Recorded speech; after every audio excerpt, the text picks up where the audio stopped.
안녕하세요. 오늘 여러분과 함께 나눌 이야기에 벌써 마음이 설레는데요. 네, 안녕하세요. 저희가 오늘 살펴볼 자료는 오산대광교회 유튜브 채널에 있는 복음 전하기를 원하노라 설교 말씀, 로마서 1장 15절에서 17절까지의 발췌본입니다. 네, 맞습니다. 근데 여기서 정말 흥미로운 질문이 생기더라고요. 왜 사도 바울은 이미 복음을 알고 또 믿고 있는 로마교회 성도들한테 다시 복음을 전하기를 그렇게 간절히 원했을까요? 그렇죠. 보통 복음 전도라고 하면 믿지 않는 분들을 대상으로 생각하기 쉬운데 말이죠. 네, 그래서 이 부분에 어떤 깊은 의미가 있을지 오늘 좀 자세히 파헤쳐보려고 합니다. 네, 아주 중요한 포인트입니다. 로마서 1장 15절을 보면 바울이 직접 말하잖아요. 할 수 있는 대로 로마에 있는 너희에게도 복음 전하기를 원하노라. 네, 바로 그 구절이죠. 이미 믿고 있는 사람들인데 왜 또? 이게 궁금한 거죠. 설교 말씀에서는 그 이유를 이렇게 설명하더라고요. 신앙생활을 오래 하다 보면 처음 예수님을 믿었을 때 그 벅찬 감격, 소위 구원의 감격이 좀 무뎌지거나 식을 수 있다는 거예요. 아, 정말 공감됩니다. 저도 그럴 때가 있는 것 같고요. 네, 믿음이 그냥 머리로만 이해하는 어떤 지식이나 습관적인 종교 활동처럼 느껴질 수 있다는 거죠. 그쵸. 그냥 주일이니까 교회 가고 기도하고 뭐 그런 식으로요. 맞습니다. 그래서 바울은 로마 성도들이 복음을 다시 들으면서 그 마음의 구원의 기쁨과 감격, 그 신앙의 뜨거움을 다시 회복하기를 원했던 것 같아요. 아, 그러니까 첫 마음의 회복, 이게 중요했군요. 네. 혹시 여러분도 신앙의 연륜이 쌓이면서 처음에 그 뜨거움이 조금은 희미해졌다고 느낀 적은 없으신가요? 한번 돌아보면 좋을 것 같아요. 네, 정말 그런 것 같아요. 그저 감정의 회복뿐만 아니라 더 깊은 의미로 있을 것 같은데요. 물론입니다. 설교에서는 단순히 과거의 감정을 되살리는 것 이상이라고 이야기해요. 복음을 다시 듣는 건 우리가 믿는 그 복음의 진리가 뭔지 그 기초 위에 우리가 서 있다는 사실을 뭐랄까 계속 확인하는 과정이라는 거죠. 아, 확인하는 과정이요? 네. 그냥 머리로 아는 지식을 넘어서 복음이 지금 현재 나의 삶과 어떤 관련이 있는지 생생하게 깨닫게 하는 것. 익숙해진 신앙에 다시 생명력을 불어넣는 작업이라고 할 수 있겠죠? 아하, 그렇군요. 익숙함 속에서 복음의 본질, 그리고 현재적인 의미를 다시 깨닫게 한다. 그래서 믿는 우리에게도 복음이 계속 필요하다는 거네요. 정확합니다. 그럼 자연스럽게 이제 16절, 17절로 이어지게 되는데요. 여기서 바울이 내가 복음을 부끄러워하지 아니하노니 라고 말하잖아요. 네, 아주 단호하게 선언하죠. 그 이유로 이 복음은 모든 믿는 자에게 구원을 주시는 하나님의 능력이 됨이라 라고 해요. 여기서 능력이라는 단어가 굉장히 강하게 들립니다. 네, 맞아요.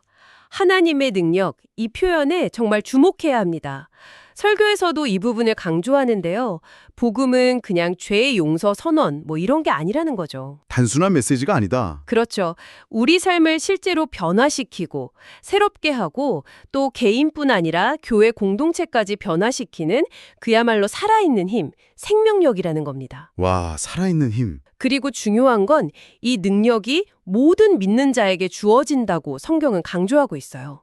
모든 믿는 자에게요? 아, 모든 믿는 자. 네. 그러니까 복음을 그저 어떤 정보를 아는 걸 넘어서서 믿음으로 받아들일 때 그 능력이 우리 삶 속에서 진짜 현실이 된다는 의미죠. 믿음으로 받아들일 때 현실이 된다? 네. 고린도전서에서도 비슷하게 말하잖아요. 세상 사람들이 보기에는 십자가의 도, 즉 복음이 좀 미련하게 보일 수 있지만 믿는 우리에게는 이것이 바로 하나님의 능력이고 또 지혜라는 거죠. 아, 세상의 지혜와는 다른 하나님의 능력과 지혜군요. 맞습니다. 설교에서는 또 복음을 전했을 때 받아들이는 사람과 거부하는 사람이 있는 현상, 이걸 하나님의 선택과 연결짓기도 하는데요. 하지만 여기서 더 중요한 포인트는 누가 선택받았는지 우리는 알 수 없다는 거예요. 그렇죠. 알 수 없죠. 그래서 우리는 꾸준히 복음을 전해야 할 책임이 있다는 점을 이야기합니다. 결국 핵심은 17절 말씀으로 귀결돼요. 오직 의인은 믿음으로 말미암아 살리라. 네, 바로 그 말씀이죠. 오직 의인은 믿음으로 말미암아 살리라. 이게 복음에 대한 살아있는 믿음이 능력 있는 신앙생활의 비결이라는 뜻입니다. 아, 그러니까 믿음으로 산다는 건 한 번 믿고 끝나는 게 아니라 계속해서 복음의 능력을 힘입어 살아가는 것, 그런 의미군요. 정확합니다. 단회적인 사건이 아니라 지속적인 삶의 방식이죠.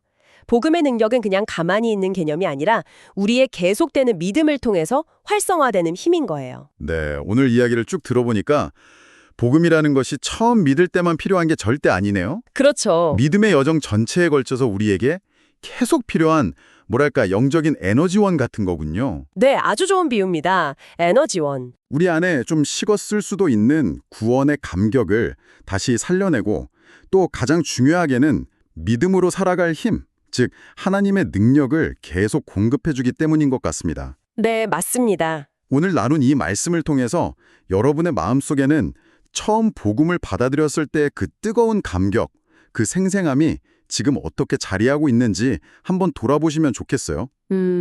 혹시 나도 모르는 사이에 신앙이 그냥 습관이 되어서 그 복음의 능력을 좀 잊고 살아가고 있지는 않은지 잠시 멈춰서 스스로에게 질문을 던져보는 시간을 가지시면 어떨까 싶습니다. 네, 그리고 한 걸음 더 나아가서 이런 질문도 해볼 수 있겠네요.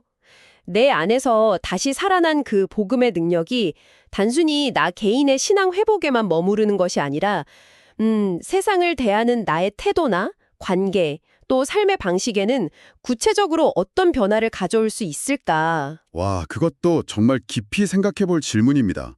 개인을 넘어서는 변화까지요. 네, 오늘 함께 나눈 이야기처럼 복음 안에서 날마다 새로워지는 기쁨과 능력을 여러분 모두 풍성히 누리시기를 바랍니다. 네, 그러시길 바랍니다. 다음 시간에도 여러분의 삶과 생각에 새로운 영감을 줄 수 있는 깊이 있는 이야기로 다시 찾아뵙겠습니다.